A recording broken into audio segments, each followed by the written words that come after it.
శివాయ. ఓం నమో నారాయణాయ.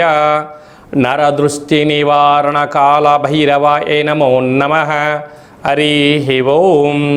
మా ఛానల్కి స్వాగతం. చూస్తున్న వీక్షకులకు ప్రేక్షకులకు ప్రియ కాల భైరవ భగవద్బంధులకి స్వాగతం పలుకుతూ మమ్మల్ని ఎంతగానో ఆదరిస్తూ ఉండబడినటువంటి ప్రియ సోదర సోదరీమణులకు జ్యోతిష్య అభిమానులకు సనాతన ధర్మ సంరక్షణ అందరికీ కూడా వైశాఖ మాస పూర్ణిమ శుభాకాంక్షలు.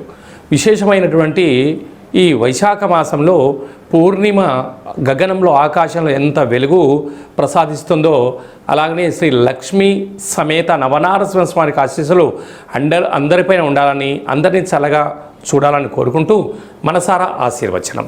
ద్వాదశ రాశుల్లో గ్రహ గమనాలు వీక్షింపచేద్దాం. 1/5/2026 నుండి 15/5/2026 వరకు ద్వాదశ రాశిలో గ్రహ గమనాలు వీక్షింపచేద్దాం. మేషరాశిలో ఏడాది తర్వాత రవి భగవానుడు సంచార స్థితి, అక్కడే బుధ సంచార స్థితి, బుధాదిత్య రాజయోగము మరియు శుక్రుడు స్వక్షత్రకారకుడు వృషభ రాశిలో, మిథున రాశిలో దేవగురు బృహస్పతి సంచార స్థితి, సింహరాశిలో కేతు సంచార స్థితి, కుంభరాశిలో రాహు సంచార స్థితి, మీనరాశిలో కుజుడు మరియు శని భగవానుడు సంచార స్థితితో ద్వాదశ రాశుల్లో గ్రహ గమనాలు ఈ విధంగా ఉన్నాయి. కర్కాటక రాశి మిత్రులారా, తస్మాత్ జాగ్రత్త. అష్టమంలో రాహు, భాగ్యంలో కుజశనుల కలయిక, రెండు అనుకూలంగా లేని పరిస్థితి ఉంది. తస్మాత్ జాగ్రత్త. కర్కాటక రాశిలో ఏ నక్షత్రాలు వస్తాయనగా పునర్వసు నక్షత్రంలోని చివరి పాదమైనటువంటి 4వ పాదము, పుష్యమీ నక్షత్రంలోని 4 పాదాలు, ఆశ్లేష నక్షత్రంలోని 4 పాదాలు కలిపితే కర్కాటక రాశి. రాశాధిపతి చంద్రభగవానుడు. వీరికి విశేషంగా ధనావాకు కుటుంబ స్థానంలో కేతు సంచారం చేయడం, విశేషంగా అష్టమంలో రాహు, భాగ్యంలో కుజశనుల యొక్క సంచార స్థితి చాలా అనుకూలంగా లేదు అని చెప్పి గమనించగలగాలి.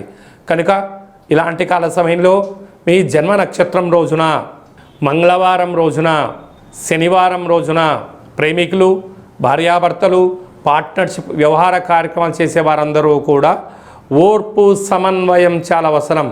లేకపోతే అనేక రకాలమైనటువంటి కోపతాపాలకు వెళ్ళారా, అనేక రకాల సమస్యల సుడిగుండాలకు వెళ్ళడం, దీర్ఘకాలిక వ్యాధులైనటువంటి షుగరు, థైరాయిడ్, బ్రెయిన్ స్ట్రోక్ లాంటి వ్యాధులు రావడం, భార్యాభర్తల మధ్య చిన్న చిన్న విషయాలు పెద్దగా మారిపోవడం, ప్రేమికుల మధ్య విభేదాలు రావడం, ఆర్థిక ఇబ్బందులకు గురవ్వడం, అనేక రకాలమైన సమస్యలతో మీరు ఇబ్బంది పడే పరిస్థితి ఉంటుంది. కనుక ఇలాంటి కాల సమయంలోనే మౌనం, ధ్యానం, ఏకాగ్రత, సత్ప్రవర్తన అవసరం. ఎవరైనా ఏదన్నా అన్నా కొన్ని విన్నా వినట్టు ఉండండి, చూసినా చూడనట్టు ఉండండి. గడ్డు కాలాన్ని దాటగలిగితే భవిష్యత్ అంతా మీదే. లేకపోతే భారీ మూల్యం చెల్లించక తప్పదు. దీని పర్యావసనం చేత పోలీస్ స్టేషన్లు, కోర్టు ఆలోచనలు, న్యాయవాదుల సలహాలు, ఆర్థిక ఇబ్బందులతో సతమతమయ్యే పరిస్థితి చాలా అధికంగా ఉంటుంది.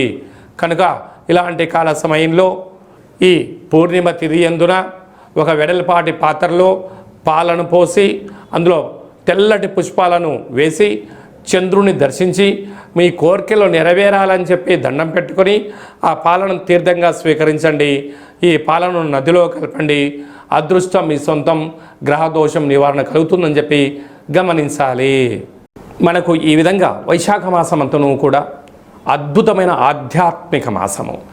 అంటే సకల దేవతలు జన్మించినటువంటి కళ్యాణ మహోత్సవ కార్యక్రమాలను కూడా మనం చూసుకుంటూ ఉంటాం.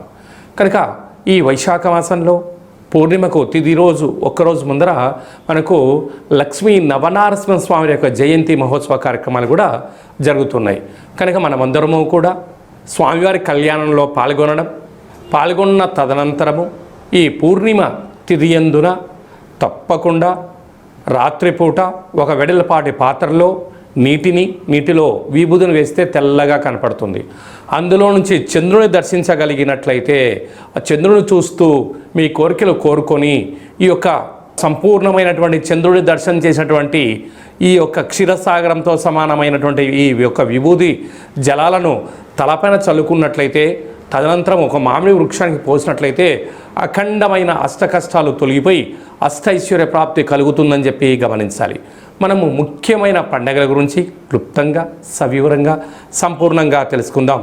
1వ తారీఖు మే నెల 2026వ సంవత్సరము వైశాఖ మాస పూర్ణిమ, స్వాతి నక్షత్రంతో కూడుకున్న పూర్ణిమ సందర్భంగా సంపూర్ణమైనటువంటి లక్ష్మీదేవి కటాక్షం కోసం చేసేటువంటి పూజా కార్యక్రమం. ఏ పూజ చేసినా ఎందుకనగా లక్ష్మీదేవి క్షీరసాగర మదనంలో మనకు ఉద్భవించిందని మనకు వేదాలు చెప్తున్నాయి. కనుక ఆ రోజు ఉప్పును పూజ చేసి ఆ ఉప్పును ప్రవహించే నీటిలో వేసిన లేకుంటే ఇంట్లో నైరుతి మూలలో ఉంచినట్టయితే లక్ష్మీదేవి కటాక్షం అపారంగా కలుగుతుందని చెప్పి కూడా గమనించాలి. 10వ తారీఖున వైశాఖ మాస బహుళాష్టమి, కాళాష్టమి. కనుక కాళాష్టమి సందర్భంగా గృహంలో కాళభైరవ స్వామి స్మరణ, ధ్యానము, దీపం వలన సకల అష్ట కష్టాలు కూడా తొలగిపోతాయి. 12వ తారీఖున హనుమాన్ జయంతి. కనుక మనకు రామతత్వానికి భక్తి తత్వానికి హనుమంతుడు స్వామివారే. కనుక ఆ రోజు హనుమంతుల స్వామివారికి తమలపాకుల పైన శ్రీరామ శ్రీరామ అని రాసి 100 ఆకుల పైన సింధూరంతో రాసి ఆయనకు మాలను సమర్పించినట్టయితే సకల భూత ప్రేత పిచాచ సకల శనిగ్రహ దోషాలు సంపూర్ణంగా తొలగిపోతాయని చెప్పి గమనించాలి. అలాగనే మీ వ్యక్తిగత జాతకం తెలుసుకోవాలనుకుంటున్నారా? మీ యొక్క పేరు, పుట్టినటువంటి తేదీ, నెల, సంవత్సరం, పుట్టిన సమయం రాసి వాట్సాప్ ద్వారా పంపించగలరు. అలాగనే డేట్ ఆఫ్ బర్త్లో లేనటువంటి వారు మీ యొక్క పేరు, మీ యొక్క ఫోటోను వాట్సాప్ ద్వారా పంపించగలిగినట్లయితే గవ్వళ ద్వారా, రమణ శాస్త్రం ద్వారా, కాళభైరవ ఉపాసన చేత భూత భవిష్యత్ వర్తమానాన్ని తెలియజేయడం జరుగుతుంది. మీ డేట్ ఆఫ్ బర్త్లు పంపించినట్లయితే 100 సంవత్సరాల జాతకం రాసి పంపించి మీరు పుట్టినప్పుడు గ్రహ గమనాలు ఎలా ఉన్నాయి, ప్రస్తుతం ఎలా ఉంటున్నాయి, భవిష్యత్తులో ఎలా ఉండబోతున్నాయో సవివరంగా సంపూర్ణంగా తెలియజేయడం జరుగుతుందని చెప్పి గమనించాలి. అపాయింట్మెంట్ తీసుకొని సంప్రదించగలరు. అందరికీ శుభాన్ని, జయాన్ని, ఐశ్వర్యాన్ని, ఆనందాన్ని ప్రసాదించాలని మనసారా ఆశీర్వచనం. శతమానం భవతి శతాయు పురుష సతేంద్రియ ఆయుష్యేవేంద్రియే ప్రతిష్టతి. ధనం ధాన్యం బహుపుత్రలాభం శత సంవత్సరం దీర్ఘమాయు. సర్వే జనా సుఖినో భవంతు. లోకా సమస్తా సుఖినో భవంతు. సర్వం కాళభైరవ దేవతార్పణమస్తు. హరి ఓం. ఈ వీడియో మీకు నచ్చినట్టయితే మా ఛానల్ని సబ్స్క్రైబ్ చేసుకోండి, లైక్ చేయండి. ఈ ఆధ్యాత్మిక భక్తి సమాచారాన్ని భగవద్బంధులకు, మిత్రులకు చేరవేసి హిందూ ధర్మాన్ని కాపాడండి.